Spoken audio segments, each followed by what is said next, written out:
नमस्कार। आप सभी का स्वागत है फिर एक बार in yet another episode of conversation with Ritu. और आज हमारे साथ हैं वो डॉक्टर जिनको बच्चों के लिए स्पेशलाइज्ड किया गया है। He has been in this field for over 18 years। MD in paediatrics doctor Hemendra Gupta. स्वागत है आपका डॉक्टर। बच्चों की जब भी बात की जाती है, it is said happiness and health they go hand in hand. जो इंसान स्वस्थ है वो खुश है, और जो इंसान बच्चों के साथ स्वस्थ बच्चों के साथ है वो डेफिनेटली खुश है। एक पेरेंट, एक फैमिली कभी खुश नहीं रह सकती अगर बच्चा खुश नहीं है। तो kids are so very important. जब हम कोविड की बात कर रहे हैं तो हमने बात की है लैक्टेशन की। ब्रेस्ट फीडिंग मदर्स को इम्पोर्टेंस दिया गया है। ओवर 45 इयर्स एज जो एल्डरली लोग हैं उनके वैक्सीनेशन को इम्पोर्टेंस दिया गया है। लेकिन हमारे पास रह जाती है वो पॉपुलेशन जो कि 41% से ज्यादा हमारी पॉपुलेशन को कंप्राइज करती है, और वो है बच्चे। 41, दैट्स अ ह्यूज परसेंटाइल। आज हम बात करेंगे कोविड और उससे लिंक्ड बच्चों की समस्याओं के बारे में। We are discussing kids below 18 years of age, और इसी के लिए हमारे साथ जो डॉक्टर हैं, he is specialised in the same field. Sir, मेरा पहला क्वेश्चन है आपसे। ये जो कोविड एक पैनिक क्रिएट हुआ है थर्ड वेव को लेके कि कोविड का थर्ड वेव आएगा, बच्चों को हिट करेगा, और आई एम श्योर सभी पेरेंट्स इस बारे में बड़े चिंतित होंगे। आप क्या कहना चाहेंगे? थर्ड वेव से हमें क्या समझना चाहिए? क्या बच्चों को इफेक्ट करने वाला है? देखिए, पहले तो हम वेव को समझे। हर वायरल बीमारी के स्प्रेड का एक ट्रेंड होता है। मतलब किसी पर्टिकुलर टाइम में वो बीमारी बहुत तेजी से फैलती है। अगर हम कोविड की बात करें तो कोविड में ऐसा देखा गया फर्स्ट टाइम सितंबर अक्टूबर 2020 के अंदर। That was called first wave. Second time ये देखा गया अप्रैल में, रिसेंटली 2021 में। That was called as second wave. अब चूंकि सरकार ने जनवरी में वैक्सीनेशन स्टार्ट कर दिया कोविड का, फर्स्ट वेव में जो इफेक्ट हुए वो एल्डरली पीपल इफेक्ट हुए क्योंकि उनकी इम्यूनिटी पुअर थी। इस बीच में वायरस चलता रहा, वायरस में म्यूटेशन हुआ। तो सेकंड वेव में जो वायरस ने अफेक्ट किया वो एल्डरली के अलावा जो यंग पीपल थे ना, उनको भी अफेक्ट किया। सरकार ने वैक्सीनेशन स्टार्ट कर दिया जनवरी में।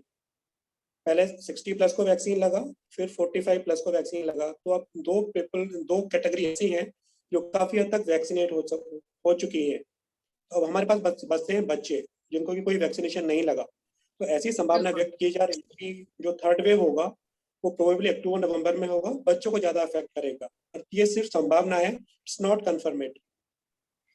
राइट। जहां हम बोल रहे हैं कि अफ्रीका जो है, south Africa, they have nearly hit the third wave. और साथ ही हम न्यूज में जैसे देखते हैं, यूएस है, अदर यूरोपियन कंट्रीज है, उनमें फाइजर ने इमरजेंसी अप्रूवल दिया है वैक्सीनेशन के यूज के लिए over the age of 12 years। 12 साल से बड़े उम्र के लोगों के लिए इमरजेंसी वैक्सीनेशन है। हमारे यहाँ अभी तक हम लोग बच्चों को वैक्सीनेट करने के बारे में बातें तो चल रही है, लेकिन अभी तक उसके बारे में कुछ हुआ नहीं है, कुछ मजबूती से किया नहीं गया है। देखिए, ऐसा नहीं है, बच्चों पे ट्रायल्स स्टार्ट हो चुके हैं। अभी जो ट्रायल्स स्टार्ट हुए हैं वो कोवैक्सीन पे स्टार्ट हुए हैं। अभी जो ट्रायल्स स्टार्ट हुए हैं वो 12 बिलो 18 ईयर्स वाले बच्चों पे स्टार्ट हुए हैं।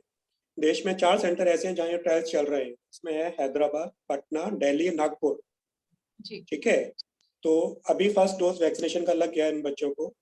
28 डेज बाद सेकेंड डोज लग जाएगा। उसके बाद वो डेटा कलेक्ट करेंगे। अगर डेटा सब कुछ ठीक रहता है तो ये संभावना है कि शायद 1 से 2 महीने के बाद हमें वैक्सीन मिल जाए।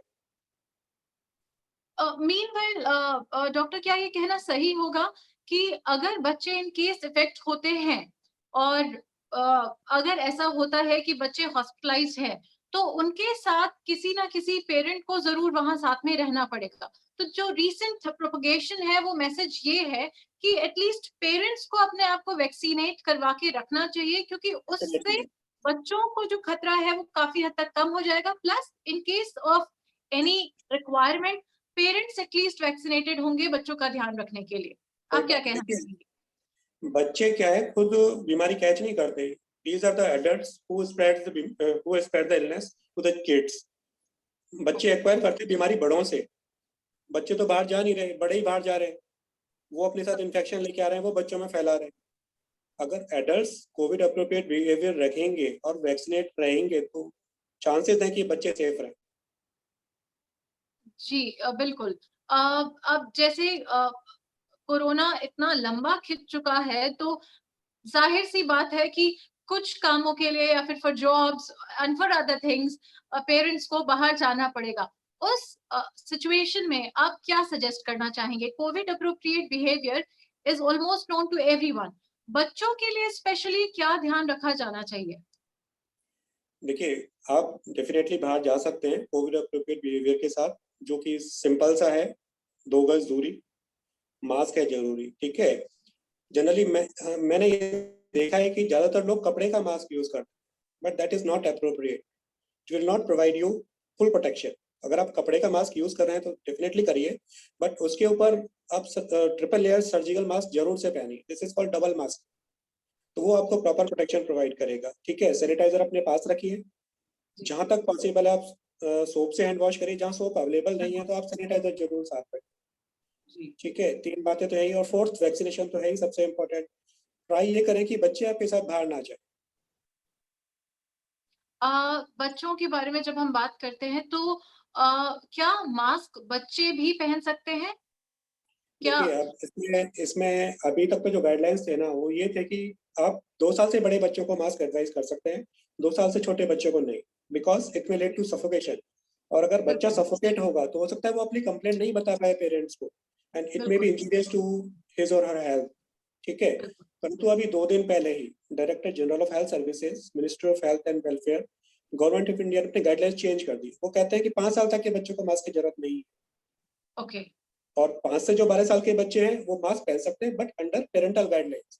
मतलब कि अगर बच्चे को 5 साल से बड़ा है, मास्क पहन रखा है, सपोज उसने, उसको सफोकेशन हो रहा है, तो कम से कम बता तो सके कि this mask is not comfortable, I am suffocating, मुझे घुटन हो रही है। तो ये है। और 12 साल से बड़े बच्चों के लिए इट्स लाइक एडल्ट्स, मतलब जैसे एडल्ट्स यूज करते हैं वैसे वो मास्क यूज कर सकते हैं, 12 साल से बड़े बच्चे। ये अभी 2 दिन पहले गाइडलाइंस रिवाइज। अच्छा। हाँ, so this is a new thing that is coming up to all the viewers here कि 5 साल तक के बच्चों को मास्क की कहीं कोई ज़रूरत नहीं है। 5 साल से ऊपर जैसे एडल्ट यूज़ करते हैं, वैसे ही आप मास्क यूज़ कर सकते हैं बच्चों में भी। 5 से 12 साल में यूज कर सकते हैं, बट अंडर पेरेंट सुपरविजन। अच्छा, ऑलराइट। अच्छा डॉक्टर, जब बच्चे खेल रहे हैं, वैसे आजकल बच्चों का बाहर जाना बंद है, लेकिन अगर टेरेस पे खेल रहे हैं या अपने प्रेमाइसेस में ही कहीं खेल कूद रहे हैं, मैंने देखा है बहुत सारे बच्चे खेलते वक़्त भी मास्क यूज़ करते हैं, भागते हुए मास्क यूज़ करते हैं। देखिए, उसके अगर बाद आप अगर आप इंडिविजुअली अवेयर खेल कर रहे सकें। हैं, अगर आप इंडिविजुअली खेल रहे हैं, किसी से कांटेक्ट नहीं है, तो व्हाई टू यूज मास्क। जी। जी। और वैसे भी मुझे लगता है किसी भी ऐसी एक्टिविटी में जिसमें बहुत ज़्यादा ब्रीथिंग की ज़रूरत होती है या फिर ऐसे हाई इंटेंसिटी वर्कआउट या फिर भागना जैसा होता है, तो उसमें हाँ, मास्क लगा के यस, भागने जैसा that makes no sense at all. Yes, it may be right doctor? Suffocating, yes. जी। अच्छा, अब अगर हम बात करते हैं कि 2 साल 5 साल के छोटे बच्चों में मास्क नहीं लगाना है, उसके बाद सुपरविज़न के साथ लगाना है, ये हो गई मास्क की बात। क्या पेरेंट्स को ऐसा कुछ उनके पास टूल है जिससे वो बच्चों की इम्यूनिटी स्ट्रेंथ कर पाएँ? मीनव्हाइल जब तक अगर अगर in case third wave hit करता भी है, तो हमारे पास अभी टाइम है जिससे हम प्रिपेयर कर सकते हैं अपने बच्चों को कि उनकी इम्यूनिटी स्ट्रॉन्ग हो। तो उसके बारे में आप कुछ सजेस्ट करना चाहेंगे प्लीज़? देखिए, इम्यूनिटी बढ़ाने का सबसे अच्छा तरीका है अच्छा खाना और अच्छा सोना। आप 8 जी, से 10 घंटे सोइए बच्चों को, अच्छा खाना दीजिए, जंक फूड अवॉइड करिए, ब्रेकफास्ट ज़रूर करें, लंच डिनर प्रॉपर लें, टाइम से सोएँ और अच्छा सोएँ। इसके अलावा ज़िंक और विटामिन सी भी थोड़ा बहुत हेल्प करते हैं इम्यूनिटी बढ़ाने में। विटामिन डी का इस्तेमाल ज़रूर करें, because this is the only vitamin which is synthesised in our body by sunlight, it's not present in the food. तो हमें खाने जी, से नहीं मिलता ये, विटामिन डी हमें रोज़ लेना पड़ेगा इन द फॉर्म ऑफ जी, सप्लीमेंट, एंड इट्स जी, गुड फॉर हेल्थ। जी। अ, जब इम्यूनिटी की हमने बात की, आपने बोला विटामिन डी, तो उसके लिए हमें sunlight that's the only natural source I believe? हाँ, सनलाइट नेचुरल सोर्स है, बट सनलाइट से विटामिन डी लेने के लिए तो प्रॉपर एक्सपोज़र चाहिए, कुछ घंटों का, जो कि प्रैक्टिकली पॉसिबल नहीं है, क्योंकि टेम्परेचर 40-41 डिग्री है अभी। जी, जी। ठीक है, तो धूप में नहीं बैठ सकते विटामिन डी के लिए। और हुँ, दूसरा ड्रॉबैक क्या है, सनलाइट के अंदर अल्ट्रावायलेट बी रेज होती है and these are right, harmful. Right, right. तो तो हमें उस कंडीशन में हमें विटामिन डी सप्लीमेंट्स लेने चाहिए। जी, जो हमारी मेंटेनेंस डोज़ है बॉडी को, सपोज़ हमें जैसे छोटा बच्चा है, 1 साल से बड़ा, उसकी पर डे रिक्वायरमेंट है 600 यूनिट्स पर डे। इतना अगर उसकी बॉडी को मिल जाएगा तो it's good enough. Okay, okay. मैं जहाँ ये विटामिन डी की बात आ रही है और जंक फूड की बात आ रही है, स्पेशली जंक फूड से मेरे पास 2 सवाल हैं डॉक्टर। एक तो है कि एनी हाउ जब बच्चा एक कॉन्स्ट्रेन्ड माहौल में है, बहुत दिनों से घर में अंदर बंद है, बाहर नहीं जा पा रहे हैं, तो they relish on junk food. For a change they will ask more for pizza और अदर स्टफ।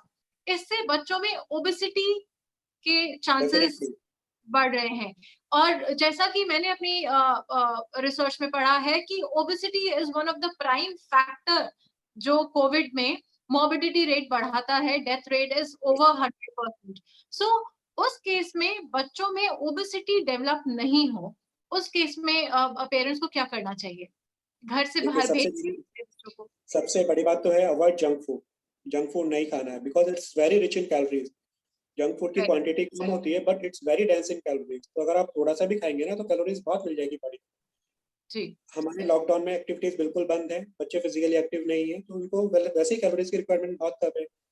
जो भी आप एक्स्ट्रा कैलोरीज़ खाएँगे इट में गेट कन्वर्टेड इंटू फैट, वो फैट में कन्वर्ट हो जाएगी, ठीक है? जी, तो जी, जंक फूड अवॉइड करना है, मीठा कम से कम खाना है। ऐसे फूड नहीं खाने जिसका हाई ग्लाइसेमिक इंडेक्स, जैसे suppose ice cream, cold drinks, these are very rich in calories, so ये अवॉइड करें। राइट। फिज़िकल एक्टिविटी सबसे ज़रूरी है, at least 40 to 45 minutes per day, 7 days a week. 40 से ओके। 45 मिनट की एक्सरसाइज बिल्कुल ज़रूरी है बच्चों के लिए।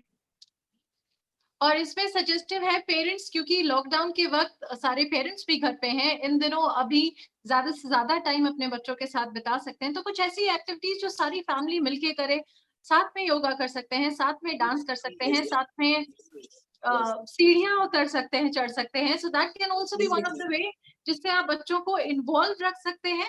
इससे उनमें जो कोविड से घर के अंदर ही रहने से जो कुछ आफ्टर इफेक्ट्स आ रहे हैं, जैसे डिप्रेशन या फिर मूड स्विंग्स या फिर ओबेसिटी जैसे हम बात कर रहे हैं, उनसे भी मैनेज किया जा सकता है। Plus it will also strengthen the bond between parents and the kids. Right doctor?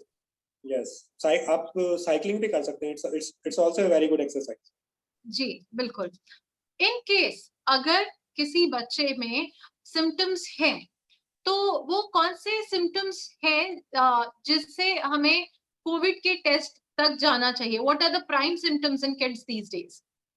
देखिए, वैसे तो जनरली 65 टू जो 70% बच्चे हैं, उनको कोविड होने के बावजूद भी कोई सिम्पटम नहीं होता and these are called asymptomatic cases, मतलब कि कोविड है, फिर भी सिम्पटम नहीं। जी, परंतु बाकी बच्चे जो सिम्प्टोमेटिक हैं, अगर कॉमन लक्षणों की बात करें तो उसमें खाँसी हो गया, जुकाम हो गया, बुखार हो गया, हेडेक हो गया, हाथ-पैरों में दर्द की शिकायत भी देखने को मिलती है बच्चों में। इसके अलावा जो अभी कॉमनली देखने को मिल रहा है, वो उल्टी, दस्त, पेट में दर्द भी देखने को मिल रहा है बच्चों अगर ऐसे सिम्पटम्स हैं और कितने दिन तक होने चाहिए ये सिम्पटम्स कि आप उसके बाद कोविड टेस्ट के लिए जाएँ? में। नहीं, ऐसा ऐसा गाइडलाइंस नहीं है कि आप इतने दिन वेट करेंगे कोविड टेस्ट के लिए। अगर ये सिम्पटम आ रहे हैं आपके बच्चे को, ठीक है? अभी चूँकि जी, पैंडेमिक चल रहा है, तो हम सिम्पटम का वेट नहीं करेंगे कि 2 दिन, 4 दिन। अगर ओके, सिम्पटम है, तो हमें टेस्ट करवाना चाहिए। ओके। ऑलराइट। अच्छा, एक और सवाल इससे आता है, बहुत सारे पेरेंट्स ऐसा सोचते हैं टेस्ट कराने के लिए बाहर जाएँगे, कहीं वहीं से इन्फेक्ट नहीं हो जाए ये व्हाइल गेटिंग टेस्टेड, तो हम फ़ोन पे बात कर लेते हैं, हम फ़ोन पे पूछ लेते हैं एंटीबायोटिक्स, हम फ़ोन पे बहुत ऐसा भी हो सकता है कि उन्हें स्टेरॉइड्स देना शुरू कर दें कि that's the safest way these days. तो उसके बारे में आप क्या कहना चाहेंगे? ये बहुत ही गलत ट्रेंड है और हिंदुस्तान में बहुत कॉमनली देखने को मिलता है। यहाँ ज़्यादातर पेरेंट्स मेडिकल स्टोर से आके दवाइयाँ परचेज़ करते हैं और जी, बिना जी। उसके दुष्परिणामों को जाने दवाइयाँ स्टार्ट कर देते हैं, जो कि उनके बच्चों के लिए घातक हो सकती है। तो ऐसा ना करें। पहली बात तो ये वायरल इलनेस है, इसमें एंटीबायोटिक का कोई रोल नहीं है। जी, ज़्यादातर बच्चे माइल्ड केसेज़ होते हैं जिनमें एंटीबायोटिक की नीड नहीं होती है। अगर माइल्ड केस है आपके बच्चे में, कोविड है भी, क्या करना है, बहुत से बहुत पैरासिटामॉल देनी है, 10 टू 15 मिलीग्राम पर केजी पर बॉडी पे। हाइड्रेशन अच्छा रखिए बॉडी का उसका, टेम्परेचर मेज़र करते रहें हर 6 घंटे में और अगर आपके पास पल्स ऑक्सीमीटर है तो एक ऑक्सीजन सैचुरेशन नापते रहें। Unnecessary okay. दवाइयाँ मत दीजिए बच्चों को। ऑलराइट। अच्छा, इन केस अगर कोई बच्चा अफेक्टेड है या फिर अदरवाइज भी अगर बच्चे को कॉमन कोल्ड या फ्लू है जिसकी वजह से बच्चे में अ, हमने देखा है कि बच्चे खाने के मामले में बहुत बार बहुत रिलेक्टेंट होते हैं, नहीं खाना चाहते हैं और उस केस में पेरेंट्स उन्हें बहुत जबरदस्ती खिलाने की कोशिश करते हैं, कभी डरा के, कभी प्यार से, कभी धमका के, कभी किसी चीज़ का लालच देके। सो ये आई एम श्योर एक मेजर प्रॉब्लम होगी सभी पेरेंट्स के साथ। इस एज ग्रुप एक पर्टिकुलर एज ग्रुप के बच्चे खाने के मामले में बड़े नखरे दिखाते हैं। उस केस में क्या ज़बरदस्ती बच्चे को खिलाना चाहिए खाना नहीं, क्योंकि खिलाना ही है, otherwise what should be done? बिल्कुल ज़बरदस्ती ना खिलाएँ, अगर बच्चे को आप ज़बरदस्ती खिलाएँगे ना तो food acts like a terror, उसमें डर बैठ जाएगा खाने का। अभी तो वो बीमार है, उसके टेस्ट बड्स वैसे ही खराब हो रखे हैं, उसकी रिक्वायरमेंट वैसे ही कम हो गई बॉडी की, उसको भूख है नहीं, आप ज़बरदस्ती करेंगे तो टॉर्चर है बच्चे के लिए, तो उसको जितना उसको पसंद आ रहा है उतना खाने दीजिए। हाइड्रेशन लिक्विड तो बच्चा ले ही लेगा इज़िली, तो लिक्विड पे कंसंट्रेट करिए, वेट करिए ठीक होने तक।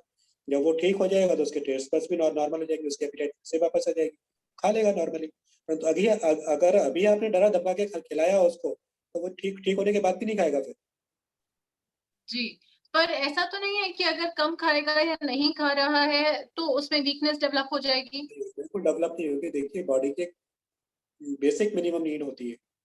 वो अगर हम लिक्विड्स वगैरह उसको टाइम टू टाइम देते रहेंगे तो वो पूरी हो जाएगी बॉडी की, तो ऐसा नहीं है कि उसको weakness develop. Alright. Doctor Hemendra, मेरे जितने भी क्वेश्चंस थे they are all solved and thank you very much आपके वैल्यूएबल टाइम के लिए। मैं अपने सभी व्यूअर्स को बताना चाहूंगी डॉक्टर हेमेंद्र उन कुछ डॉक्टर्स में से हैं जो बहुत बेसिक, बहुत सिंपल मेथड यूज करते हैं ट्रीटमेंट के लिए। ये ज्यादा दवाइयों पे बिलीव नहीं करते, जैसा कि आपने अभी तक सुन के आपने महसूस किया ही होगा। बहुत ही सरल तरीके से बच्चों को बच्चों की तरह ही ट्रीट किया जाना चाहिए, अडल्ट्स की तरह नहीं, उनको हेवी डोजेस ऑफ मेडिसिन पे नहीं रखना चाहिए। Let them be given respect plus let them grow their way. तो यस, डॉक्टर आप अगर कुछ हमारे पेरेंट्स को सजेस्ट करना चाहेंगे overall, just a concluding message. देखिए इस समय जो सबसे ज़रूरी है, सुरक्षित रहिए, घर पे रहिए। जब तक बहुत ज़्यादा ज़रूरी ना हो, बाहर ना जाएँ प्लीज़, क्योंकि बाहर जाएँगे तो चांसेज़ हैं कि आप इन्फेक्शन लेके आएँ और वो इन्फेक्शन आप अपने बच्चों को फैलाएँ। तो अभी जहाँ तक हो सके मिनिमम मीन्स मिनिमम से मिनिमम बाहर जाइए। और सबसे इम्पोर्टेंट चीज़, आप कोविड एप्रोप्रिएट बिहेवियर बिल्कुल फ़ॉलो करें, स्ट्रिक्टली फ़ॉलो करें। ये मत सोचिए कि जयपुर में केसेज़ घट गए तो कोरोना चला गया। ये वापस आ सकता है। हम नहीं चाहते कि वापस आए। वापस आएगा तो फिर से वही समस्या है, लॉकडाउन ये वो, फिर से टेंशन। हम जी, नहीं चाहते कि लॉकडाउन फिर से हो, तो इसलिए कम से कम बाहर जाएँ। अगर जाना भी पड़े बहुत ज़रूरी है, पूरी सेफ्टी के साथ जाएँ। तो बात फिर से वही आ जाती है, अपने नन्हे-मुन्ने को सँभालने के लिए आपको सँभल के रहने की बहुत ज़रूरी है।